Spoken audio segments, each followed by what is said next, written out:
अस्सलाम वालेकुम नाज़रीन, सुनहरे लोग में मैं हूं आपका मेज़बान सैयद अब्दुल बासित। नाज़रीन, जैसा कि आप जानते हैं, सुनहरे लोग में पाकिस्तान के वो नामवर शख्सियात जो मुख्तलिफ शोबों में कारनामे अंजाम देते हैं, खिदमत पाकिस्तान के लिए खिदमत करते हैं, पाकिस्तान के लिए बहुत काम करते हैं, इनके हम इंटरव्यूज़ लेते हैं, उनकी ज़िंदगी पर तफसीली बातचीत करते हैं और उनके काम के बारे में नए जो लोग आ रहे हैं और नई कौम जो हमारी नौजवान नस्ल आ रही है, उनको इल्म होना चाहिए कि हमारे लोग किन किन कुर्बानियों से गुजर रहे हैं, कितने पाकिस्तान के लिए खिदमत कर रहे हैं। इसी तरह की एक शख्सियत हमारे दरमियान मौजूद हैं, मारूफ समाजी रहनुमा हैं, कॉलम निगार हैं, दिफाई तजियाकार हैं, मोहतरम ब्रिगेडियर करार हुसैन शाह। अस्सलाम वालेकुम सैयद करार हुसैन शाह साहब, कैसे मिजाज हैं? तो आप माशाल्लाह ब्रिगेडियर के ओहदे पे रिटायर हुए हैं, बड़ी खुशी हो रही है कि आप पहले शख्सियत हैं जो किसी आर्मी के जो रिटायर शख्सियत है और जो दिफाई तजियाकार है, कॉलम निगार हैं, माशाल्लाह समाजी रहनुमा है। मुझे बहुत खुशी हो रही है आपसे मिलकर। आपका बहुत शुक्रिया अब्दुल बासित भाई। और ब्रिगेडियर हो, जनरल हो, ये फौज अवाम की है, आप पाकिस्तान के हिस्से हैं, मैं पाकिस्तान का हिस्सा हूँ, बिल्कुल, तो हम अजनबी नहीं है दूसरे के लिए। बिल्कुल ऐसे, बिल्कुल ऐसे। ब्रिगेडियर करार हुसैन शाह साहब, आप सरगोदा में पैदा हुए, कैसा बचपन में शहर था, बचपन की कुछ यादें हमारे नाज़रीन को बताएं। सरगोदा एक दरमियाने साइज का शहर था और सरगोदा से कुछ फासले पे शाहपुर सिटी मेरी असल पैदाइश है, डिस्ट्रिक्ट सरगोदा है। और तालीम मैंने मैट्रिक तक जोराबाद में हासिल की, टेक्निकल हाई स्कूल जोराबाद, बहुत अच्छा स्कूल था। और वहाँ के साथीज़ा ने एक्चुअली मुझे बहुत अच्छे तरीके से गाइड किया, सपोर्ट किया, बहुत अच्छे नंबर आए मेरे अल्हम्दुलिल्लाह। मैं सरगोदा बोर्ड में चौथे नंबर पे था मैट्रिक में। और फिर मैंने इंटर जो है वो गवर्नमेंट कॉलेज सरगोदा से किया, जब सरगोदा यूनिवर्सिटी है। अगेन साथीज़ा बहुत अच्छे थे, शहर बहुत अच्छा है, साफ सुथरा शहर था। तो अल्हम्दुलिल्लाह शाहीनों का शहर है, आपको पता, MM आलम की वजह से बहुत मशहूर शहर है सरगोदा। अच्छा, FSC आपने किया सरगोदा गवर्नमेंट कॉलेज से, तो आप ये बताएं एक्टिविटी क्या रही कॉलेज में? अक्सर नौजवानों की कोई स्पोर्ट्स में होती है, कोई डिबेट में होती है, किसी और चीज़ में, आपकी किस में थी? पढ़ाई के अलावा मैं कबड्डी टीम का खिलाड़ी था माशाल्लाह। और इससे पहले मैं टेक्निकल हाई स्कूल जोराबाद में हॉकी का खिलाड़ी था, उनकी स्कूल की टीम में था। और बाकी एथलेटिक्स में, रनिंग वगैरह में मैं हिस्सा लेता था। छोटे मोटे उनका जो मुशायरे होना, जो अदबी प्रोग्राम उनके होते थे, तो उन प्रोग्रामों में हमारे जो उर्दू के उस्ताद मोहतरम थे, मेरे प्रोफेसर थे सैयद बुनियाद हुसैन नकवी, माशाअल्लाह, उन्होंने बहुत प्यार के साथ मेरे अंदर जो है ना लिटरेचर को, आप समझे, सबो दिया मेरी बॉडी में। लिटरेचर जो मेरे पास है ना, उसमें उनका बड़ा हिस्सा है, सैयद बुनियाद हुसैन नकवी। ब्रिगेडियर करार हुसैन शाह साहब, 1983 में आपने पाकिस्तान आर्मी में कमीशन हासिल किया, तो आप बताएं क्या जज्बा था, आपने क्या सोच कर किया, तो हमारे नौजवान नस्ल को, नाज़रीन को मालूम हो। देखिए, फौज एक ऐसा पेशा है जिसमें आपको रिस्पेक्ट मिलती है, पब्लिक की मोहब्बत मिलती है, क्या बात, और इसके अलावा आप तनख्वाह भी लेते हैं और अल्लाह ताला की राह में जहाद करने वाली टीम का हिस्सा होते हैं। क्या बात। और जब आपको पता है कि आपके मशरकी बॉर्डर पे एक ऐसा आपसे 6 गुना बड़ा दुश्मन मौजूद है जो पाकिस्तान के वजूद को कबूल करने को आज भी तैयार नहीं है, तो वो जज्बा बचपन में ज़ाहिर माँ बाप डालते हैं। तो माँ बाप की मोहब्बत थी, मेरी माँ की मोहब्बत थी और मेरा अपना शौक़ भी था। क्या बात। और जब मैं इससे पहले 83 में तो पास आउट हुआ, इससे पहले हमारी ट्रेनिंग होती है, कैडेट्स होते हैं हम, तो बहुत मुश्किल दिन होते हैं कैडेट के, लेकिन वो चूँकि नज़र आ रहा होता है कि आप कैसे जो ना शोबे को शामिल उसके साथ शमूलियत इख्तियार करने जा रहे हैं, जो आपके पाकिस्तान के लिए, पाकिस्तान की सलामती के लिए बहुत अहम है। तो अल्हम्दुलिल्लाह अल्लाह का हमेशा शुक्र अदा किया और आज भी शुक्र अदा करता हूँ कि मैं उन खुश नसीबों में से हूँ जिनको पाकिस्तान आर्मी में मिशन मिला था। अच्छा, ट्रेनिंग के बाद आर्मी में जब आपको परमानेंट जिसको कहते हैं हम सिविल में, आपको एज ए कैप्टन या सेकंड लेफ्टिनेंट सेकंड लेफ्टिनेंट, हाँ जी। वो उस वक्त जब आपका ट्रांसफर होता है सरहदों पर या ऐसे गुंजान इलाकों में जहां हमारी हिफाजत करनी है सरहदों की या चौकियों पर, तो क्या फीलिंग्स होती हैं? कितना सख्त मरहला होता है जो आम आदमी को नहीं मालूम कि फौज कितने मुश्किल वक्त से गुजरती है। देखिए, जैसे मैंने अर्ज किया, असल तो सख्त मरहला होता है हमारा जब हम ट्रेनिंग करते हैं, चाहे हमारे सोल्जर्स हों। हमारे सोल्जर रेजिमेंटल ट्रेनिंग सेंटर होते हैं, पंजाब रेजिमेंटल सेंटर है, सिंध रेजिमेंटल सेंटर है, ब्लू रेजिमेंटल सेंटर है, FF है, अपने अपने होते हैं, इंजीनियर्स का, IAC का। और हम जो है वो PMA में या OTS में वहाँ हम ऑफिसर ट्रेनिंग करते हैं। तो जब आते हैं यूनिटों में तो हमें उन जवानों पर भी फ़ख्र होता है कि जो इस मुल्क के लिए अपने माँ बाप को छोड़ के, अपने बचपन के दोस्तों को छोड़ के फौजों में आ जाते हैं और सरहदों पे आ जाते हैं। और जब हम उनके साथ मिलकर एक टीम बनाते हैं तो ख़ास तौर पे जब तक आप लेफ्टिनेंट कर्नल बनते हैं, सेकंड लेफ्टिनेंट पास आउट होकर आता है, फिर लेफ्टिनेंट बनता है, फिर कैप्टन बनता है। और खाली ऐसे प्रमोशन नहीं होती, हर प्रमोशन से पहले एक पीरियड गुजारना होता है और कुछ टेस्ट पास करने होता है, प्रमोशन एग्जाम फौज, फिर प्रमोशन होती है। वाह वाह वाह। तो जब तक इतना आसान नहीं है जितना लोग समझते हैं, पढ़ाई करनी पड़ती है। जी जी। और वो पढ़ाई इस लिहाज से भी बहुत जरूरी होती है कि दुनिया में रोज एक नया इल्म आ जाता है, साइंस तरक्की कर रही है, आपके हथियारों में तरक्की साइंस की वजह से हो रही है, तो आपको अपडेट रहना पड़ता है। ब्रिगेडियर करार हुसैन शाह साहब, आप सिंध रेंजर्स कराची में खिदमत अंजाम देते रहे, जो हालात थे पिछले जो गुजरे हैं 15 साल पहले, बहुत मुश्किलात तो हुई होंगी आपको? असल में सिंध रेंजर्स हो, FC हो, जिसे हम कहते हैं सेकंड लाइन फोर्सेस कहते हैं। और पाकिस्तान के आइन के मुताबिक कोई भी सूरत हाल लॉ एंड ऑर्डर की जब पुलिस के काबू से बाहर हो जाए तो फिर हमारी जो ना सिविल आर्म फोर्सेस, चाहे FC हो चाहे रेंजर्स हो, वो आती। तो हालात सिंध के बहुत ज़्यादा ख़राब थे, कराची के सिंध में बहुत ज़्यादा इंटीरियर में डाकू बहुत थे। तो उनको डील करने के लिए, उनको कंट्रोल करने के लिए सिंध रेंजर का क़याम अमन में बहुत तरीके से हैंडल करते हैं आप लोग। और उसमें ख़ास चीज़ जो है ना वो ये होती है कि बॉर्डर पे लड़ना इसलिए बासित भाई आसान होता है कि बॉर्डर पे आपको पता है कि दुश्मन सामने है, आपने गोली चलाई तो दुश्मन को लगेगी। यहाँ पे खासतौर पे कराची जैसे शहर में प्रॉब्लम क्या होता है कि आपके अपने लोग होते हैं जो दहशतगर्द होते हैं, जो इंतशार पसंद होते हैं, जो समाज दुश्मन अनासर होते हैं, वो कहीं भी फायर करके भाग जाते हैं। हमारे लिए सबसे मुश्किल ये होता है, हाँ हमें नजर आ रहा होता मोटरसाइकिल पे जा रहा है एक आदमी को, उसने फायर किया, लेकिन हम खुल के फायर इसलिए नहीं कर सकते थे दूसरों को लग सकती है, हाँ किसी बेगुनाह आदमी को लग जाए। तो इस लिहाज से बॉर्डर से भी ज्यादा मुश्किल जो थी वो रेंजर की नौकरी थी। सियाचिन में आप पोस्टिंग रही है और सियाचिन दुनिया का एक अहम जगह है और जहाँ बहुत मुश्किलात पेश आती हैं और इतना आसान नहीं है। तो हमें, हमारे नाज़रीन को बताइए सियाचिन की क्या ख़ास बात थी जो कितना मुश्किल होता है आर्मी के लिए दुश्मन के हैंडल करने? देखें, सियाचिन की ख़ास बात तो यह है कि वहाँ पे ग्लेशियर्स हैं और अर्ली 80s से पहले वहाँ पे ना इंडिया की फ़ौज होती थी ना हमारी फ़ौज होती थी, क्योंकि वहाँ पे सिविल आबादी भी नहीं थी। और आगे इन पहाड़ों से गुजर के फिर हमारी KK जिसे हम चाइना और पाकिस्तान के दरमियान एक अहम शाहराह के तौर पे जानते हैं।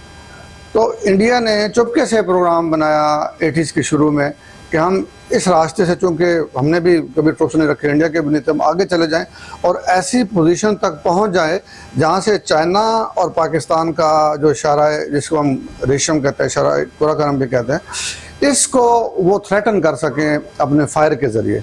लेकिन जैसे ही पाकिस्तान को पता चला मुसल्लह अफ़वाज पाकिस्तान की चौकस थी, पहुँच गई और दुश्मन को वहीं रोक दिया। और जिस प्लान के साथ, जिस मकसद के साथ दुश्मन आया था, वो अल्हम्दुलिल्लाह दुश्मन उसमें नाकाम हुआ, बुरी तरह से नाकाम हुआ। और शुरू में, अभी तो हालात बहुत बेहतर हैं वहाँ पे, दुश्मन से ज़्यादा दुश्मन मौसम होता था, टेम्परेचर -40 डिग्री सेंटीग्रेड के ऊपर, और इसके अलावा रास्ते नहीं है, पैदल चल रहे हैं, पहाड़ों की चोटियों पे चल रहे हैं। तो वो उन माओं को भी सलाम है जिन्होंने वो बेटे पैदा किए थे, और बेटों को भी सलाम है जिन्होंने सियाचिन जैसे मुश्किल मौसम में -30 -40 डिग्री टेम्परेचर होता था, और जब सूरज निकलता था तो बर्फ जो होती थी वहाँ पे, उसकी जो रोशनी सूरज की रोशनी किरणें आपकी आंखों को चुधिया देती थी। क्या तो आप आम आंखों से देखते थे, वहाँ खास गॉगल्स होती थी, आप वो पहनते थे। क्या बात, आम कपड़ों के साथ आप नहीं चल सकते, स्पेशल कपड़े हैं, स्पेशल जूते हैं वहाँ पे, स्पेशल। वाह, सलामती दिफाई हिकमत अमली की पेशावराना जो आपकी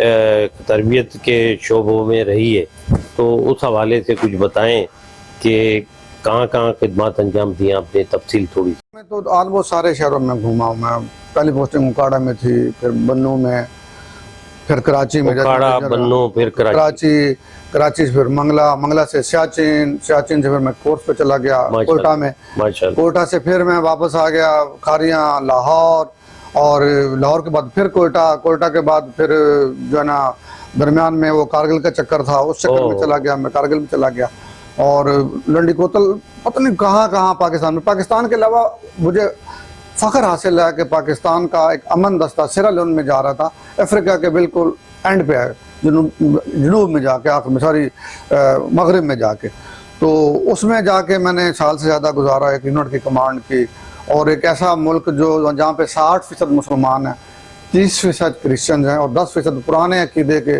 वो जो हबशी होते थे वो वाले थे। वहाँ मैंने पाकिस्तान का झंडा बुलंद किया, पाकिस्तान का सफ़ीर बन के गया था एक लिहाज से, और वो मैंने ऐसा काम किया वहाँ पे कि सिरा लियोन के लोग जो है ना, मेरे साथ मेरी बाकी यूनिटों ने भी, कि जी पाकिस्तान, वो हर सोल्जर को पाकिस्तान, क्या बात, क्या अल्हम्दुलिल्लाह, क्या जज्बा। ब्रिगेडियर कर्राज हुसैन शाह साहब Pakistan police welfare civil society trust के डिप्टी चेयरमैन रहे, क्या अभी भी हैं, तो क्या काम हो रहे हैं, कुछ हमारे नाज़रीन को पता लगे। वो समझते हैं शायद पुलिस का जान लफ्ज आ जाता है, कुछ काम नहीं होते। नहीं, असल में हम चूंकि पुलिस का उस तरह का काम नहीं है, इसके दो मकासद हैं। जैसे मैंने अर्ज किया कि मैं रेंजर में रहा हूँ, और रेंजर में मुझे एहसास हुआ कि पब्लिक का कॉन्फिडेंस थोड़ा पुलिस पे कम हो रहा था, ट्रस्ट कम हो रहा था, जी। और उसकी वजह से शायद पुलिस ज़्यादा बेहतर परफॉर्म नहीं कर पा रही थी। तो दूसरा ये है कि पुलिस को किसी भी मुजरम को सजा दिलवाने के लिए शवाहिद की जरूरत होती है, गवाहियों की जरूरत होती है। बिल्कुल ऐसे ही। तो दो मकसद थे हमारे।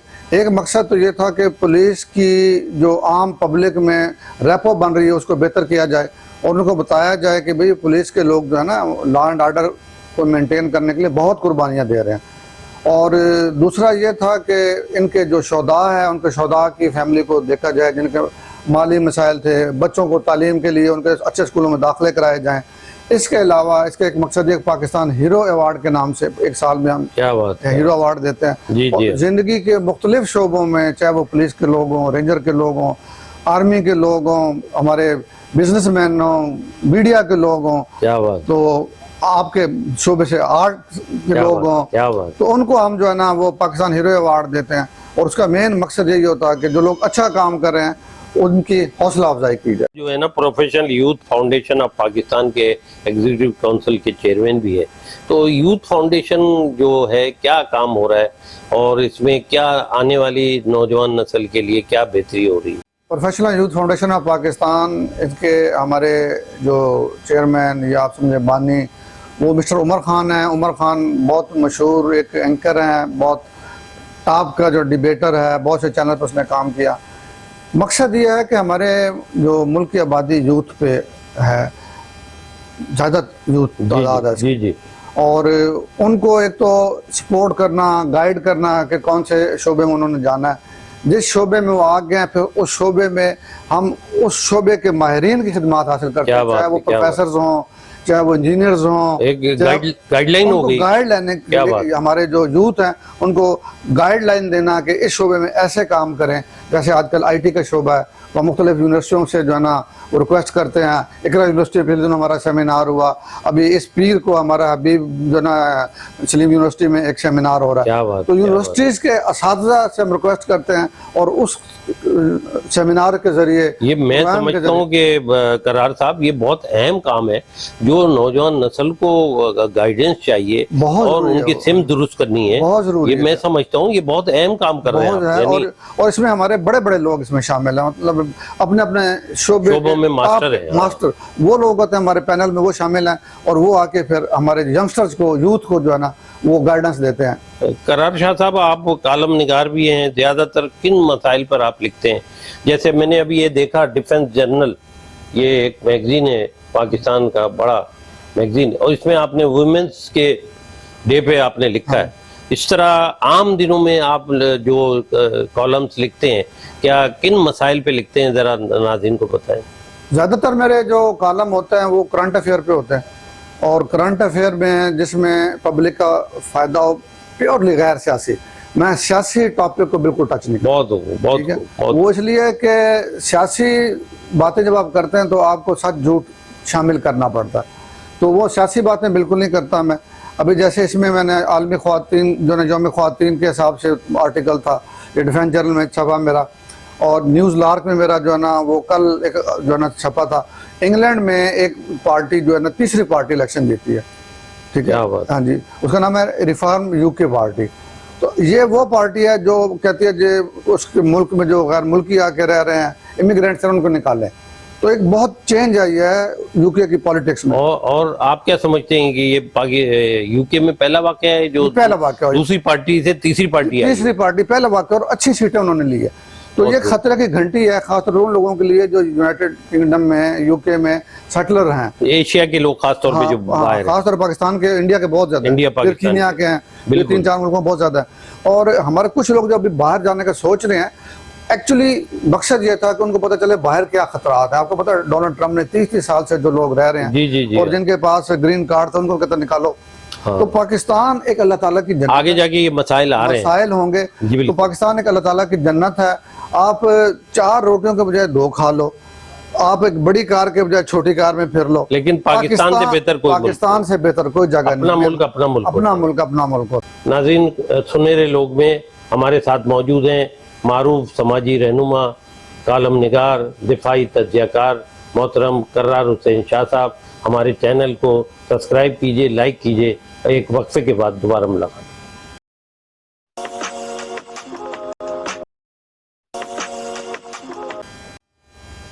ब्रिगेडियर कर्रार हुसैन शाह साहब, ईद उल अज़हा आ रही है और बहुत सारे जो सिविलियंस हैं छुट्टी पे चले जाते हैं, कोई 6 दिन के लिए, कोई 5 दिन के लिए। अब जो आर्मी और फोर्सेस हैं हमारी, इनके लिए कितना मुश्किल मरहला होता है, क्या कहेंगे आप? उनका कैसे होता है? ईद पर भी वो ड्यूटी देते हैं और मुल्क में बॉर्डर की हिफाजत करते हैं, उनका ज़रूर हमारे नाज़रीन को बताइए, कितना आप समझते हैं अहम होता है ये? सीधे जवानों के पास जाते हैं, उनको एहसास दिलाते हैं कि ये मुल्क जो है यही आपकी माँ है, और इस मुल्क पे आप ये समझें कि ये आपकी ईद है, आप इसकी हिफाजत के लिए खड़े हैं। जैसा मर्जी मौसम हो, क्या बात, तूफान आ रहा हो, सख्त सर्दी हो, सख्त गर्मी हो, बर्फ पड़ रही हो, बर्फ पड़ रही हो, डेजर्ट में जैसे मैं इधर छोर के साइड पे रहा हूँ तो रेत की आंधियां चलती हैं, आंखों में रेत पड़ रही होती है, लेकिन हमारा सोल्जर जो मोर्चे में वो मोर्चा नहीं छोड़ता, जो पिकेट पे खड़ा वो पिकेट नहीं छोड़ता, जो यूनिटों पे ड्यूटी दे रहे वो नहीं दे रहे थे। मौसम की वो परवाह नहीं करते। खुद मैंने लेफ्टिनेंट कर्नल होते हुए छोर में एक टेंट में वक्त गुजारा है जिसमें दिन में टेम्परेचर 50 डिग्री सेंटीग्रेड होता था। मैंने जैसे सियाचिन में कहा कि सियाचिन में जिन पोस्टों पे जाता था वहां पे टेम्परेचर -30 -40 तक चला जाता था। तो लेकिन मैं जैसे पहले कहा कि सलाम है उन माओं को जिन्होंने अपने बच्चों को तैयार करके इस धरती की हिफाजत के लिए भेजा। और बहुत मुश्किल हालात हैं, तनख्वाहें भी बहुत ज्यादा नहीं होती। आप लोग समझते हैं ना कि डिफेंस में पैसा लग जाता है, इतना नहीं लगता, ये प्रोपेगेंडा ज्यादा, ये मसाइल आम आदमी को नहीं मालूम और बर्दाश्त करना हर आदमी के बस की बात भी नहीं है, तो यहाँ पे जिगरा चाहिए।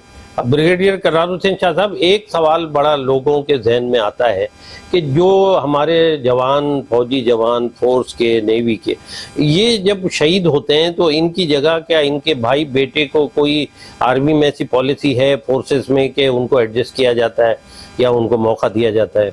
नहीं, ऐसी कोई पॉलिसी नहीं है।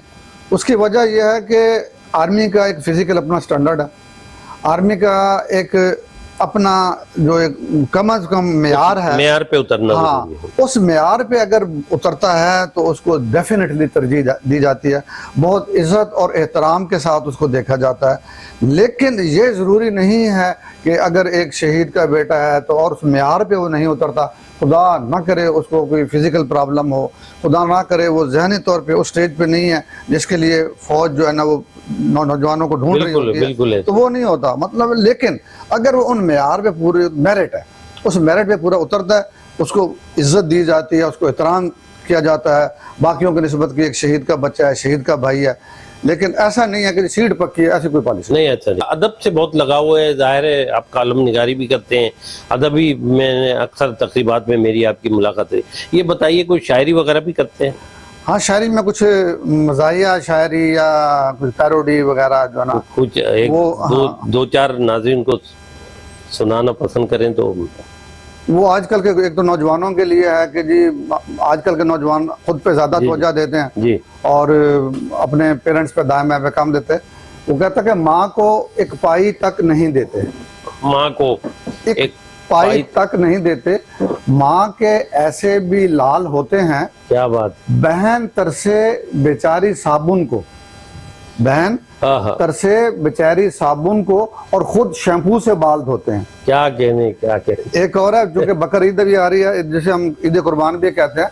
तो आपको पता है सबसे ज्यादा जो मार्केट होती है ना, वो हमारे कसाब की होती है। आपको कसाई नहीं मिल रहा होता जानवर ज़िबा करने के लिए। जी। और ऐसा आदमी भी जिसने सारी जिंदगी जानवर ज़िबा नहीं किया होता, मोची होता, तरखान होता है, मेसन होता है, वो भी छुरी लेके आ जाता है, लोगों की लाखों रुपए की गाय खराब करके चला जाता है ना। तो इसी तरीके से एक कसाब पे मैंने लिखा, एक दुकान पे मैं खड़ा था, तो एक आदमी उससे गोश्त लेने की कोशिश कर रहा था। उसने कुछ हड्डियां शड्डियां ज्यादा डाल दी, तो मुकालमा हुआ कसाब का। तो उसको फिर मैंने शायरी में रख दी, कसाब से बोला गाहक, कसाब से बोला गाहक, जब गोश्त उसका तुल चुका, जब गोश्त उसका तुल चुका, यार हड्डी छीछड़ों में आज एक बोटी भी डाल।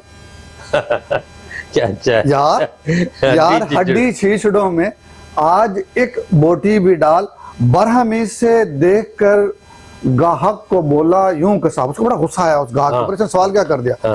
बरहमी से देखकर गाहक को यूं बोला कसाब, यार बिना हड्डी छीछड़े खाना है कुछ तो खाओ दाल। वाह, तो दाल खाओ, उसमें कहता है हड्डी नहीं होती। तो ऐसा कोई लम्हा बताएं जो आज तक याद हो आपको, ऐसा कोई यादगार लम्हा? यहाँ पे हमारे पीसी में एक थैलेसीमिया के ऊपर जो है ना एक कॉन्फ्रेंस थी, कोई वाकया ऐसा हुआ? हाँ जी। और वो थैलेसीमिया के ऊपर हमारी जो है ना उमैर सना फाउंडेशन एक बहुत बड़ी, उनके साथ मिलकर हमारे यूथ फाउंडेशन वालों ने ये प्रोग्राम किया था। तो अभी पिछले महीने की बात है। उसमें एक खातून आई जो थैलेसीमिया की मरीज थी, और उसकी एक बच्ची भी थैलेसीमिया की मरीज थी। उसने जब स्टेज पे आके कहा कि हमारी उमैर सना फाउंडेशन ने एक दवाई बनाई, और दवाई के बाद उसको अभी खून चेंज नहीं करना पड़ता, तो वो जो उसने कहा और वो रो पड़ी ना, तो अंदाज़ा हुआ कि डॉक्टर जो है वो कितना मरीज़ के लिए अहम होता है। खुदा ना करे जब कोई मरीज़ होता है तो उसको डॉक्टर, नर्स या अटेंडेंट, वो उसकी ज़िंदगी की अल्लाह के बाद सबसे बड़ी होप वही होती है। क्या बात। तो वो मुझे अभी सारी ज़िंदगी नहीं भूलता। मैं अपने दोस्तों को बताता हूँ कि यार अगर कोई मरीज़ होता है तो उसको आप पूछने भी चले जाते हो ना, इयादत के लिए भी जाते हो ना, तो उसको एहसास ज़्यादा तवज्जो देते हैं जी। और अपने पेरेंट्स पे दाएं बाएं पे कम देते हैं। वो कहता है कि माँ को एक पाई तक नहीं देते, माँ को एक पाई तक नहीं देते, माँ के ऐसे भी लाल होते हैं। क्या बात। बहन तरसे बेचारी साबुन को, बहन तरसे बेचारी साबुन को और खुद शैम्पू से बाल धोते हैं। क्या कहने।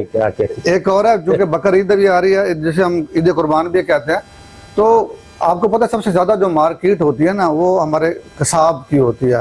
आपको कसाई नहीं मिल रहा होता जानवर ज़िबा करने के लिए। जी। और ऐसा आदमी भी जिसने सारी जिंदगी जानवर ज़िबा नहीं किया होता, मोची होता, तरखान होता है, मेसन होता है, वो भी छुरी लेके आ जाता है, लोगों की लाखों रुपए की गाय खराब करके चला जाता है ना। तो इसी तरीके से एक कसाब पे मैंने लिखा, एक दुकान पे मैं खड़ा था, तो एक आदमी उससे गोश्त लेने की कोशिश कर रहा था।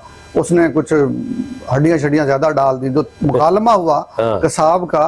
तो उसको फिर मैंने शायरी में रख दी, कसाब से बोला गाहक, कसाब से बोला गाहक, जब गोश्त उसका तुल चुका, जब गोश्त उसका तुल चुका, यार हड्डी छीछड़ों में आज एक बोटी भी डाल। अच्छा। यार हड्डी छीछड़ों में आज एक बोटी भी डाल, बरहमी से देखकर गाहक को बोला यूं कसाब। उसको बड़ा गुस्सा आया उस गाहक पर, इसने सवाल क्या कर दिया। बरहमी से देखकर गाहक को यूं बोला कसाब, यार बिना हड्डी छीछड़े खाना है कुछ तो खाओ दाल। वाह वाह वाह। तो दाल खाओ, उसमें कहता है हड्डी नहीं होती। क्या तो ऐसा ज्यादा तवज्जो देते हैं जी और अपने पेरेंट्स पे दाएं बाएं पे काम देते हैं। वो कहता है कि माँ को एक पाई तक नहीं देते, माँ को एक पाई तक नहीं देते। माँ के ऐसे भी लाल होते हैं, क्या बात। बहन तरसे बेचारी साबुन को, बहन हाँ हाँ, तरसे बेचारी साबुन को और खुद शैम्पू से बाल धोते हैं। क्या कहने क्या कहने। एक और है जो कि बकर ईद भी आ रही है, जिसे हम ईद कुर्बान भी कहते हैं। तो आपको पता है सबसे ज्यादा जो मार्केट होती है ना, वो हमारे कसाब की होती है। आपको कसाई नहीं मिल रहा होता जानवर ज़िबा करने के जी लिए। जी। और ऐसा आदमी भी जिसने सारी जिंदगी जानवर ज़िबा नहीं किया होता, मोची होता, तरखान होता है, मेसन होता है, वो भी छुरी लेके आ जाता है, लोगों की लाखों रुपए की गाय खराब करके चला जाता है ना। तो इसी तरीके से एक कसाब पे मैंने लिखा, एक दुकान पे मैं खड़ा था, तो एक आदमी उससे गोश्त लेने की कोशिश कर रहा था। उसने कुछ हड्डियां शड्डियां ज्यादा डाल दी, जो मुकालमा हुआ कसाब का, तो उसको फिर मैंने शहर में रख दी। कसाब से बोला गाहक, कसाब से बोला गाहक, जब गोश्त उसका तुल चुका, तब गोश्त उसका तुल चुका। यार हड्डी छीछड़ों में आज एक बोटी भी डाल। क्या अच्छा यार हड्डी छीछड़ों में आज एक बोटी भी डाल।